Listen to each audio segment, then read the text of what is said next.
Hello बच्चों and welcome to study with Unique. आज हम पढ़ने जा रहे हैं बच्चों लेक्चर 3 जो कि ग्रेविटेशन चैप्टर से है हमारा, ठीक है, 10th स्टैंडर्ड। तो देखिए आज हम पढ़ रहे हैं अर्थ ग्रेविटेशनल फोर्स। अब अर्थ की ग्रेविटी, अर्थ का ग्रेविटेशनल फोर्स पढ़ेंगे आज।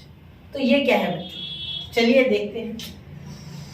Will the velocity of the stone thrown vertically upward, अगर ऊपर फेंके तो क्या उसकी वेलोसिटी बदलेगी? हाँ बदलेगी, क्योंकि जैसे मैं ये पेन ऊपर फेंकता हूँ ये नीचे गिरेगा। क्यों? क्योंकि ग्रेविटेशनल पुल डाउनवर्ड है, नीचे है, ठीक है, क्लियर है यहाँ तक। तो एक मैक्सिमम हाइट होती है किसी भी चीज की जहां तक वो पहुंच सकती है और उसके बाद उसे नीचे आना ही होगा। अब आप बोलोगे सर स्पेस शटल तो ऊपर जाता है लोगों को लेके, अरे वो अलग चीज है, अभी वो क्रिटिकल वेलोसिटी वाली बात होगी, तो वो मैं आपको आगे बताऊंगा कि वो अर्थ की ग्रेविटी से जो ग्रेविटेशनल पुल है वो जितना फोर्स है उससे ज्यादा फोर्स लगा के बाहर जाते। सपोज ऐसा सोचो कि आपको किसी ने बांध के रखा है, किसी चीज से ऐसे बांध के रखा और आपने बहुत ताकत से खींचा कि वो चीज और वो रस्सी टूट गई, तो उस तरीके का फिनोमेना वो हो जाएगा। तो चलिए आगे आपको बताता हूँ और डिटेल में आगे। तो देखो, the earth attracts every object near towards itself because of the gravitational force. मैं जानबूझ के पढ़ता हूँ ताकि आपको समझे टेक्स्ट बुक में, आप भी टेक्स्ट बुक लेके बैठा करो। The centre of mass of the earth is situated at its centre, ये आपको पता है। So the gravitational force of any object due to the earth is always directed toward the centre of the earth. आपको पता है कि अर्थ के centre में ही सारी की सारी ग्रेविटेशनल फोर्स एक्ट करती है। Centre centre centre centre centre centre centre centre, fresh fresh fresh, समझ गए? सेंटर फ्रेश नहीं, सेंटर की तरफ एक्ट करता है, ठीक है, gravity. Because of this force an object falls vertically downward on the earth. इसी कारण कोई भी ऑब्जेक्ट नीचे की तरफ ही गिरती है, ठीक है। Similarly when we throw a stone, जब हम पत्थर फेंकते हैं वो भी नीचे ही आएगा, समझ गए? चलो, calculate the gravitational force due to earth on Mahendra in earlier example. Mahendra calculate the gravitational force to the earth on Mahendra, मतलब आप चेक करो कि ग्रेविटेशनल फोर्स कितना है इन द अर्लियर एग्जांपल, पहले वाले एग्जांपल में। तो मास ऑफ अर्थ सबसे पहले दोनों के बीच में, ठीक है। तो 64 into 10 to the power 24 kg इतना अर्थ का मास है, और महेंद्र का मास तो पता ही है m2 75 kg है ना, याद है ना? ठीक है। अब रेडियस ऑफ अर्थ क्या है बच्चों? 6.4 into 10 to the power 6 metre. देखो महेंद्र यहाँ बैठा है, ये है महेंद्र, कौन है? महेंद्र, और ये सेंटर, तो यहाँ से यहाँ तक डिस्टेंस r है, और ये r मैंने यहाँ 6.4 इंटू 10 टू द पावर 6 ले लिया, इसलिए सेंटर से इसका डिस्टेंस, ठीक है, ये देखो सेंटर से महेंद्र का डिस्टेंस, ये डिस्टेंस है r, ठीक है।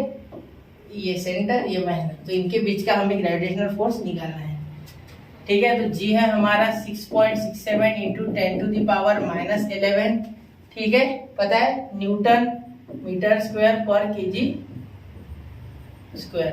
तो हमारा अब फोर्स क्या आ जाएगा? Force is equal to G m1 m2 upon r का स्क्वायर। तो जी क्या आ गया बेटा?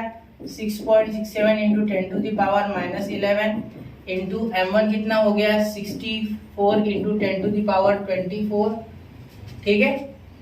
64 नहीं 6 है, इंटू बोलूँ तब से मैं सोच रहा हूँ कि 6 है, वे मैंने पढ़ा, तो ये 64 कहाँ से आ रहा है? ठीक, चलो अब ये 6 और ये 6 into 10 to the power 24 upon,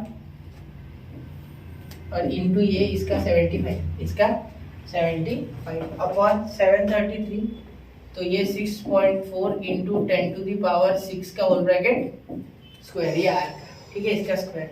तो इसे अगर आप सॉल्व करेंगे इस लंबे चौड़े इक्वेशन को, तो आपको मिल जाएगा 733 न्यूटन। ये कैलकुलेशन आप कर लेना, ठीक है, समझ जाए आप कैलकुलेशन। देखो इससे सबसे पहले मल्टीप्लाई कर लेना, उसके बाद इससे कर लेना, और इसको मल्टीप्लाई मत कर, इसको स्क्वायर मत निकालना, 6.4 इंटू 6.4 करके इसके साथ कैलकुलेट कर लेना, तो आपको 733 मिल जाएगा, ठीक है।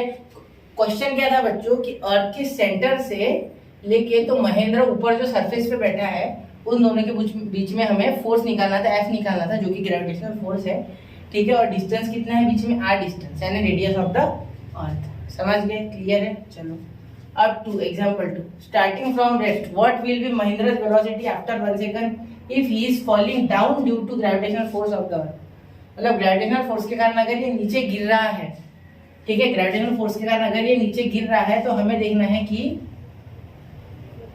What will be Mahindra's velocity, उसकी वेलोसिटी क्या होगी, ठीक है, नीचे गिरने की इस बार, ठीक है। तो चलिए देखते हैं। ये क्वेश्चन समझ गए आपको पूरे तरीके से, क्लियर है यहाँ तक सारी चीजें? तो चलिए इसे खत्म कर देते हैं। अब देखो क्या बोला है, स्टार्टिंग फ्रॉम रेस्ट से स्टार्ट करो। What will be Mahindra's velocity after 1 second if he is falling down due to gravitational, ये नीचे गिर रहा है, नीचे, ठीक है, समझ गए, नीचे गिर रहा है ग्रेविटेशनल एक्सीलरेशन के कारण। तो देखो इसका फोर्स कितना है, ग्रेविटेशनल फोर्स कितना था, F33 N।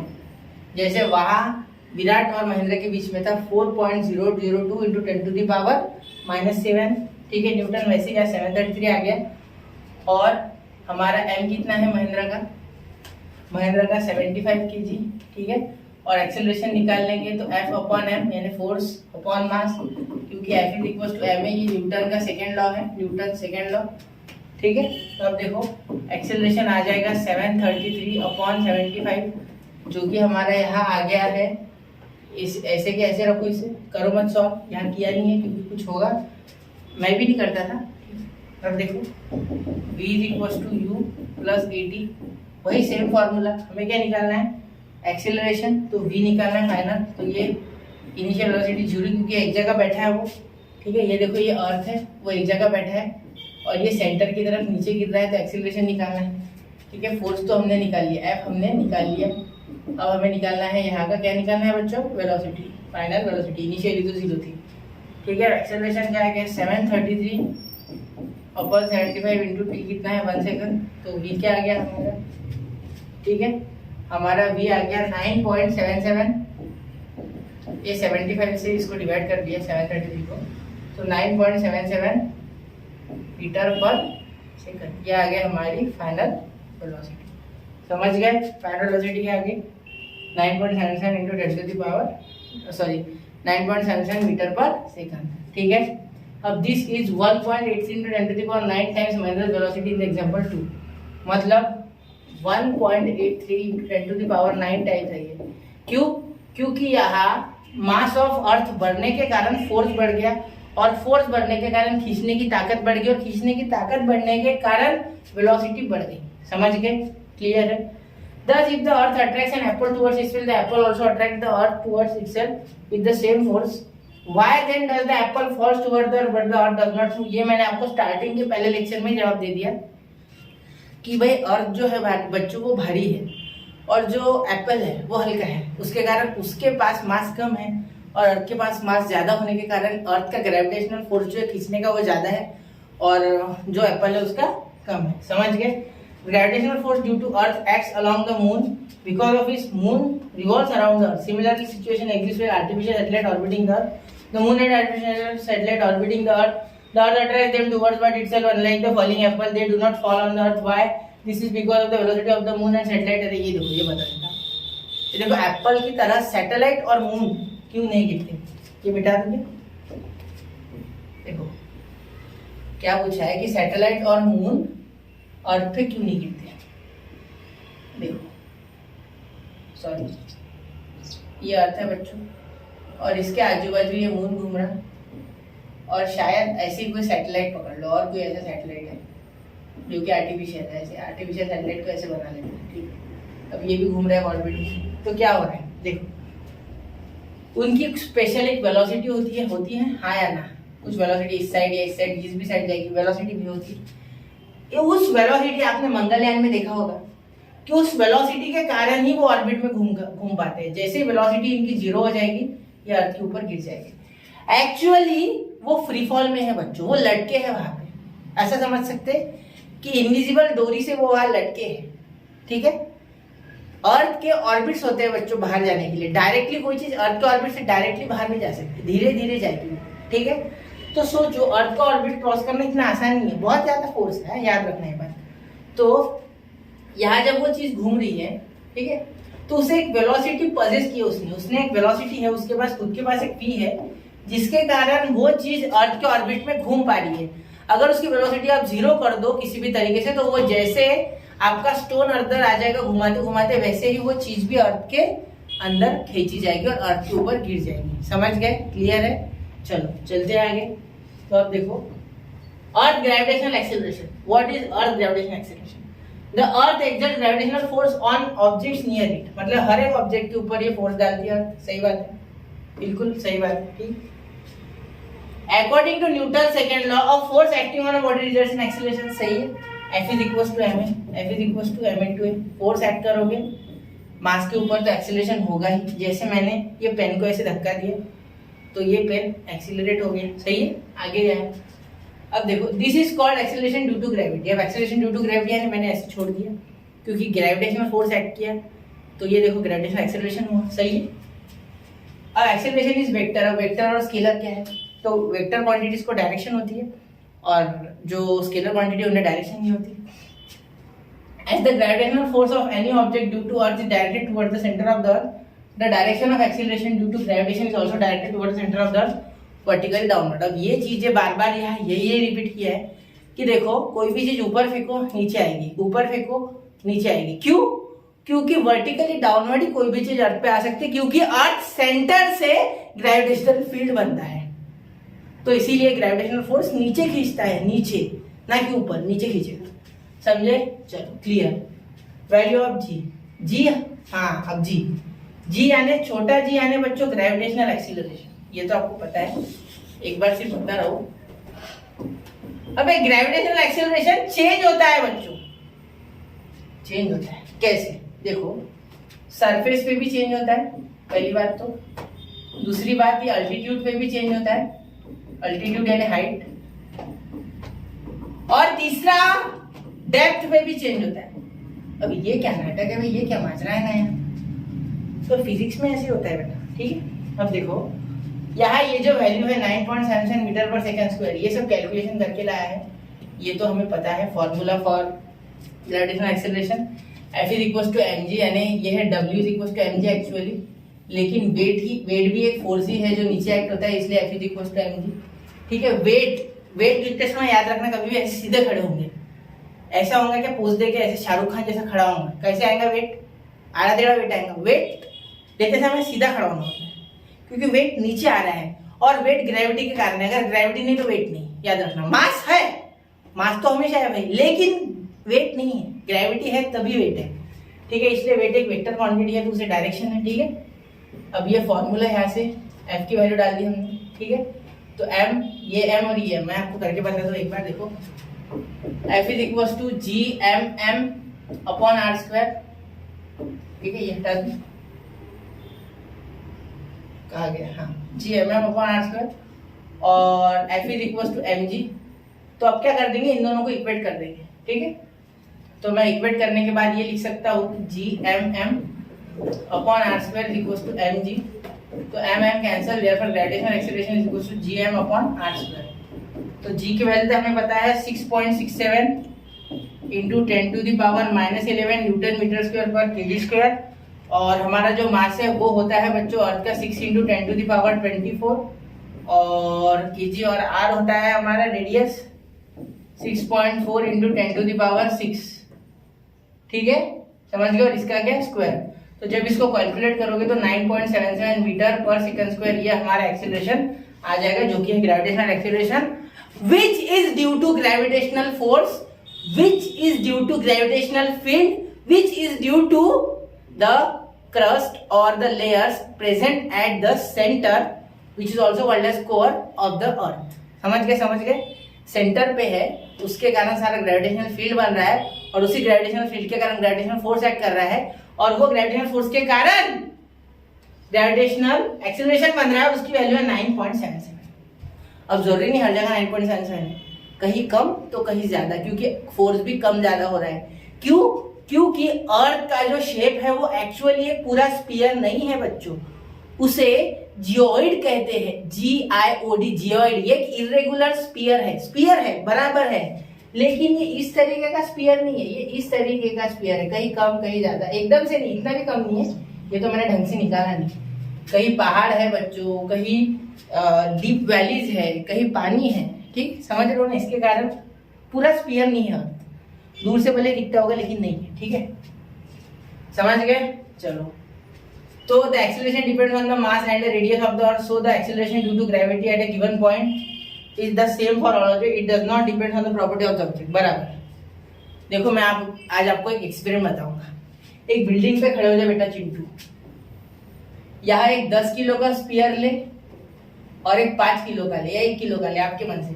5 किलो वाला छोड़ो, 10 किलो वाला छोड़ो, साथ में छोड़ना। कैसे छोड़ना? साथ निभाना, साथिया, साथ में छोड़ो। तो अगर आप साथ में छोड़ रहे हैं तो वो गिरेंगे भी साथ में जमीन पे, लेकिन लेकिन लेकिन लेकिन दोनों स्पीयर ही होने चाहिए।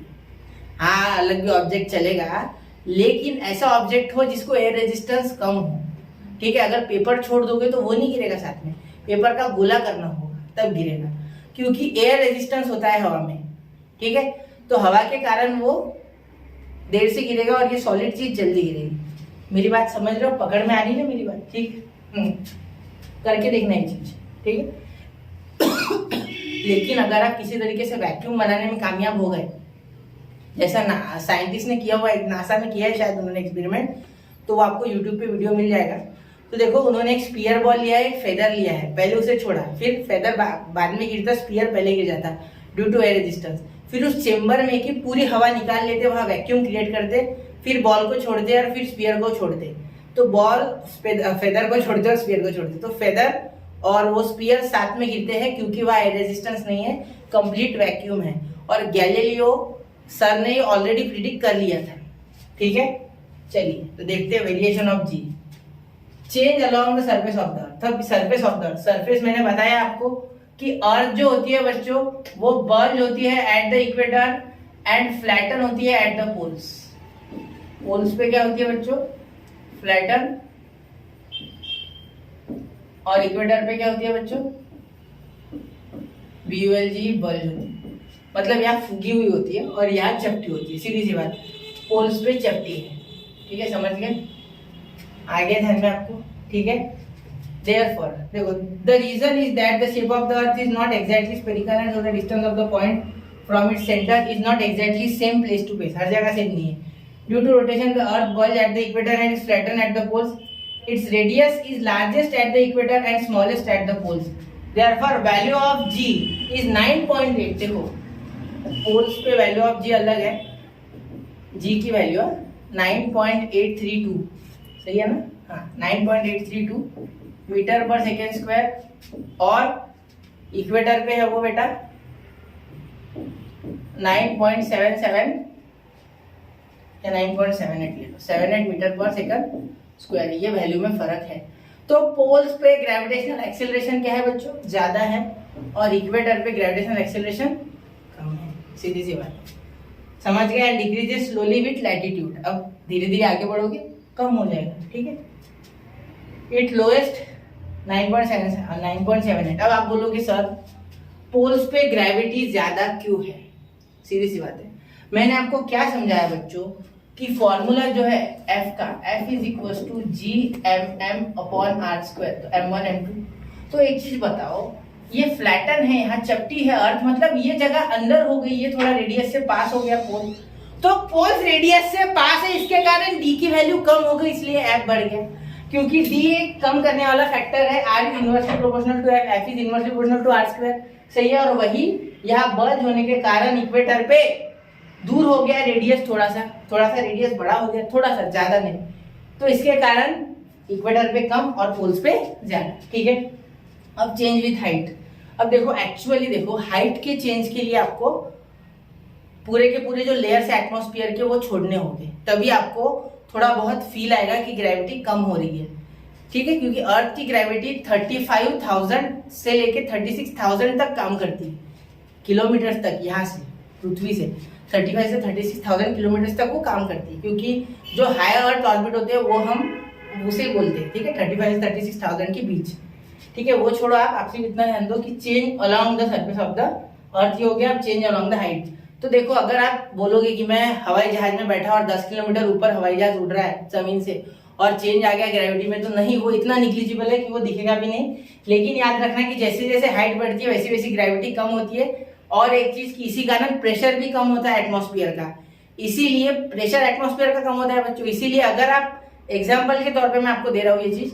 अगर आप एक यहाँ से चिप्स का पैकेट लेते हो, यहाँ से आप जहाँ भी रहते हो वहां से, और वहां से अगर आप किसी हिल स्टेशन पे जाओगे या किसी कुल्लू मनाली या जम्मू कश्मीर वगैरह जाओगे, वहां ऊपर के पहाड़ों पे जाओगे, तो वहां यहाँ अगर आपका पैकेट फूला हुआ नहीं है पूरी तरीके से, तो वहां जाके एकदम ऐसे टाइट हो जाएगा, क्योंकि पैकेट के अंदर का प्रेशर उतना ही है। लेकिन आप वहां जा रहे हैं तो आजू बाजू का प्रेशर कम हो गया, तो उस पर आजू बाजू का प्रेशर कम लग रहा है। आपके जगह के कंपैरिजन में वहां जाने के बाद आजू बाजू का प्रेशर कम लग रहा है, तो इसलिए वो दबेगा नहीं, इस बार वो फूल जाएगा। ठीक है, समझ गए? ये चीज को रिपीट सुनना, तब समझेगा, और एक बार नहीं समझेगा। इसीलिए हाइट के साथ भी वैल्यू ऑफ जी क्या हो जाती है, कम हो जाती है। लेकिन इसे कंसिडरेबली कम करने के लिए हमें बहुत ज्यादा हाइट पे जाना होता है। ठीक है, समझ गए? अब आगे देखो, यहाँ बताया देखो, अर्थ के sir average 9.8, mount Everest 8.8। Mount Everest बहुत ऊंचा है बच्चों, याद रखना। Maximum height reach by manmade balloon, manmade balloon यानी पता है ना, हॉट एयर बलून, तो 36.66। ठीक है, और 9.77 होनी चाहिए। ठीक है, हाइट कितनी है, 36.6 किलोमीटर ऊपर गया है, तो ग्रेविटी कितनी होगी, 9.7। यहाँ फर्क ही नहीं पड़ता माउंट एवरेस्ट पे। ठीक है, बहुत कम। यहाँ 9.8 के बाद में जो पॉइंट है उसमें फर्क पड़ेगा। सपोज 9.83 ले लिया हमने, तो उसमें फर्क पड़ेगा। ठीक है, उसमें 81 हो जाएगा, लेकिन ये पॉइंट के बाद के पहले डेसिमल को कोई फर्क नहीं पड़ा। ठीक है, height of the typical weather satellite 400, पृथ्वी से 400, तो देखो 8.7, 35,700। हाई अर्थ ऑर्बिट, यहाँ 0.225 ही रह गई है ग्रेविटी, लेकिन फिर भी है, खत्म हुई नहीं है। ठीक है, चेंज विद डेप्थ। अब डेप्थ देखो, जैसे जैसे डेप्थ बढ़ते जाएगी बच्चों, ग्रेविटी बढ़ते जाएगी, लेकिन एक लिमिट तक।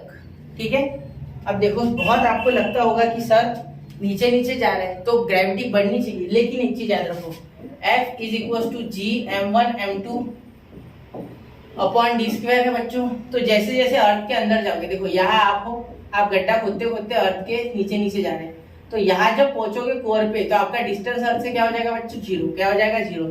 तो यहाँ G m1 m2 अपॉन 0, तो 0 को जीरो से डिवाइड करोगे तो क्या हो जाएगा, नॉट डिफाइंड। सीधी सीधी बात है, नॉट डिफाइंड, पता ही नहीं है हमें। 0 से किसी चीज को आप डिवाइड ही नहीं कर सकते, पता होगा ना ये बात आपको, समझे ना? समझ गए? तो देखो यहाँ which means that, ठीक है, the value of G also changes if we go inside the value of R equation decreases and one would think that value of G should increase as per formula. However, the part of Earth which contributes toward the gravitation force felt by the object also decreases. बराबर, क्योंकि distance कम हो रहा है तो पास पास जा रहे, तो धीरे धीरे क्या हो रहा है, एक्चुअली बढ़ना चाहिए था, लेकिन वैसा होता नहीं। ठीक है, which means that the value of M will be to be used in equation also decreases as compared result of change in R and M, the radius of G decreases as we go deep inside the earth. ठीक है, समझ गए? मतलब जो मास है अर्थ का, वो भी आपके लिए कम हो रहा है। क्यों? क्योंकि जैसे जैसे लेयर्स लेयर्स लेयर्स लेयर्स एक एक लेयर छोड़ते जा रहे हैं अर्थ की, ठीक है, तो एम भी कम हो रहा है। ठीक है, और साथ में आपका रेडियस भी कम हो रहा है। ठीक है, तो दोनों कम होने के कारण बैलेंस कर रहे हो एक दूसरे को, ऐसा भी बोल सकते हैं आप। ठीक है, जिसके कारण नीचे जाने के बाद, यहाँ जाने के बाद क्या हो जाएगी, आपकी ग्रेविटी क्या हो जाएगी बच्चों, 0 हो जाएगी। क्या हो जाएगी, 0। समझ गए? Every planet and satellite has different mass and radius, सबका हर एक अलग है। मैं आपको मून का बता देता, मून का जो ग्रेविटी है बच्चों, वो अर्थ के कंपैरिजन में 1/6 है। मतलब अर्थ पे जो 9.8 है, वो वहां 1 × 6 1/6 × 9.8 है, इतना ग्रेविटी है मून पे। ठीक है, समझ गए? मतलब आप अगर 1 फीट की छलांग अर्थ पे मारते हो तो आप मून पे 6 फीट की मार पाओगे, क्योंकि वह 6 गुना ग्रेविटी आपके सिर पे कम है। ठीक है, अब मास एंड वेट ले लेना, ये समझ गया ना आपको? Change with depth. डेप्थ में क्या होता है बच्चों, धीरे धीरे जैसे जैसे आप अर्थ के अंदर जाओगे, आपको लगेगा कि ग्रेविटी जो फोर्स होता है बच्चों ग्रेविटेशनल, वो बढ़ना चाहिए, लेकिन एक्चुअली वो कम होता है। क्यों? क्योंकि आप मास ऑफ अर्थ को भी छोड़ते जा रहे हो और साथ ही में आप रेडियस भी कम कर रहे हैं, तो दोनों एक दूसरे को कॉन्ट्ररी में बैलेंस कर लेंगे, और वहां पहुंचने के बाद तो डिस्टेंस 0 हो जाएगा। तो 0 से डिवाइड कैसे करोगे? समझ गया ना? समझे? तो देखो, mass and weight. Mass is the amount of matter present in an object. Mass क्या है? Amount of matter present in an object. ऐसा unit of mass is KG. पता है आपको? मास यानी मैं बताता हूँ आपको बेटा, ये पेन है सपोज, इसके अंदर कितने एटम्स हैं, इसे कहोगे आप मास। तो एटम्स के गिर जाएंगे इसके, मैं इसको मून पे लेके जाऊंगा तो नहीं, ये ऐसे का ऐसे ही रहेगा। मून पे भी लेके जाऊंगा तो भी ये पेन ऐसे का ऐसे ही रहेगा, इसमें कोई चेंज नहीं आएगा। आपके आगे चेयर, कुर्सी, टेबल, टीवी कुछ भी लेके जाओ, मास वैसे का वैसा है। लेकिन उसका वेट अगर यहाँ 10 किलो भर रहा है तो मून पे वो आसपास आएगा 1 पॉइंट कुछ, ठीक है। और अगर यहाँ 6 किलो का है तो वहाँ तो सीधा 1 किलो अप्रोक्स सेम आएगा, 1 किलो एक्यूरेट आएगा, क्योंकि 1/6 है वहां पे ग्रेविटी। क्योंकि वेट का फॉर्मूला है बच्चों m इंटू जी, मास इंटू ग्रेविटी। ग्रेविटी जितनी कम होगी वेट उतना ही कम होगा, ग्रेविटी जितनी ज्यादा होगी वेट उतना ही ज्यादा होगा। एक्चुअली हम जो गिनते हैं मास को, तो मास का यूनिट एक्चुअली केजी है और वेट एक फोर्स है, ठीक है। और फोर्स का यूनिट है बच्चों न्यूटन। लेकिन अब दुकान में जाके किराने वाले भैया से मत कह देना कि 1 न्यूटन हमें शक्कर दे दो, ऐसा कुछ नहीं बोलना है आपको, सिर्फ आपको याद रखना है। समझ गए? क्लियर? ठीक है। अब इसका meaning weight being a force, उसका यूनिट न्यूटन है। देखो समझ गए? क्लियर है यहाँ तक? तो G is not same everywhere. तो यहाँ अगर आप वेट गिनोगे इक्वेटर पे, जैसे हमारी पृथ्वी, हमारी जो इंडिया है वो इक्वेटर पे आता है, ठीक है। तो यहाँ अगर आप गिनोगे किसी चीज का वजन और वो अगर पोल्स पे जाके गिनोगे, ठीक है, तो पोल्स पे वो ज्यादा भरेगा एज कम्पेयर टू इक्वेटर, क्योंकि हमारे यहाँ जो जी की वैल्यू है वो कम है एज कम्पेयर टू पोल्स। तो वहां आपको गिनना होगा तो वहां कम हो जाएगी, ज्यादा हो जाएगी इस चीज, क्योंकि वहां 9.83 है और हमारे यहाँ 9.77 है। समझ गए? क्लियर है? अभी तो देखा था, ये देखो यहाँ, ये देखो 9.78 इक्वेटर पे और 9.83। समझ गए? क्लियर है? ठीक है। तो वहां आपकी शक्कर कम भरेगी अगर आप शक्कर लेके जा रहे हो तो, ठीक है। वहां शक्कर लेके जाके क्या करोगे? आइस टी भी हो गया, ठीक है, सही से, ठीक है। अब देखो इसका मीनिंग क्या है कि जो हमारा 1 kg मास है वो 9.8 न्यूटन की इक्वल है। मतलब अगर हम इस फॉर्मूले के हिसाब से देखें तो 1 kg is equal to 9.8 newton. और ये कैसे आया? तो देखो बच्चे, यहाँ 1 kg हमारा हो गया 9.81 न्यूटन की इक्वल। और अगर आप मुझसे पूछोगे तो 1 न्यूटन कितना, तो मैं बोलूंगा कि बेटा यहाँ ले जाके इसको डिवाइड कर दो 1/9.81, ठीक है। तो इसकी क्या वैल्यू निकालो और मुझे बताओ कि 1 न्यूटन इज इक्वल टू कितना केजी हो जाएगा। ये बहुत ही कम आंसर आएगा, इसे आप ऐसे ही बोल सकते 100/981। तो इसके हिसाब से क्या आएगा, कुछ आ जाएगा थोड़ा बहुत आंसर, ठीक है। तो समझ गए? यहाँ तक क्लियर है? अगला टॉपिक हमारा है बच्चों, यहाँ एग्जाम्पल्स करेंगे अगले टॉपिक में। तो आपको और अच्छे से क्लियर बताने के लिए मुझे अगले लेक्चर में मैं कवर करूंगा पूरा चैप्टर। और इतने लेक्चर इसलिए बनाने पड़ रहे हैं क्योंकि मैं हर एक टॉपिक को एकदम डिटेल में लेना चाहता हूँ, जिससे कि आपका कंसेप्ट बिल्कुल इतना क्लियर हो जाए कि आपको मुझसे भी ज्यादा आ जाए, सीधी सी बात है, ठीक है। तो चलिए मिलते हैं अगले लेक्चर में, तब तक के लिए जय हिंद, जय भारत। पढ़ते रहिए, आगे बढ़ते रहिए। All the best.